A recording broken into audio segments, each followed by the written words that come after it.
everybody.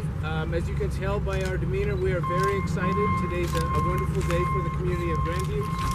I want to introduce our board chair in a moment here, who's got some remarks to commemorate our experience here today. And then we together will introduce a few of the dignitaries that are here to join us in this celebration. Our board chair, Dale Ferguson. Okay. I've got 3 more pages, but this is what I'm saying. Today is a accumulation of a lot of hard work by the community and leaders of the bond issue. I was back in Grandview. I came here in 1994, or 74, where we built the new high school. So this is great that we're going to be building another new high school in the same area there. So it was great. I had the chance to build this beautiful new school. Grandview is a great community with wonderful teachers, staff, and students who deserve a brand new high school. And I also want to thank Dan and Shelby Hall, our leaders of our bond issue here. Shelby is here. But I want to thank the community of Grandview for really giving us the chance to build this new high school up here on the land.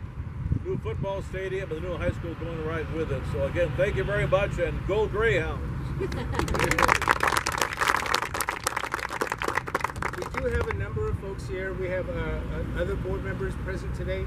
Jessica Trevino, Scott McKinney, Elizabeth Elba, and Tony Sanchez had a commitment with his daughter who was going into the service and was unable to attend. We have representatives from the city of Grandview have been partners with us along this journey.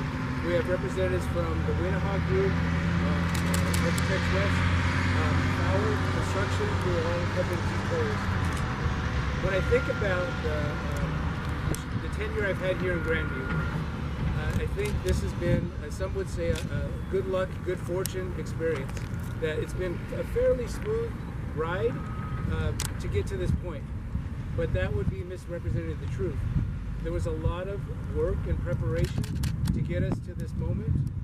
From 2 years ago, where the Grandview School District invited community members in to talk about their hopes and dreams for school facilities in Grandview. And that transitioned into a number of meetings, facilities committee being secured to kind of help guide this transition. The bond passing successfully on the first time at a historic high for Grandview. All things that we were feeling like it's luck, but I want to underscore that there was a lot of hard work and preparation from many people standing here before you, and some out in the community that also were strong partners here. I feel very fortunate to be a part of this and looking to the future, to a wonderful school for our kids and our staff and our community to enjoy. Thank you. So then we dig. Can we dig now? All right. Remember to dig? Okay. Yes. On 3. 1, 2, 3.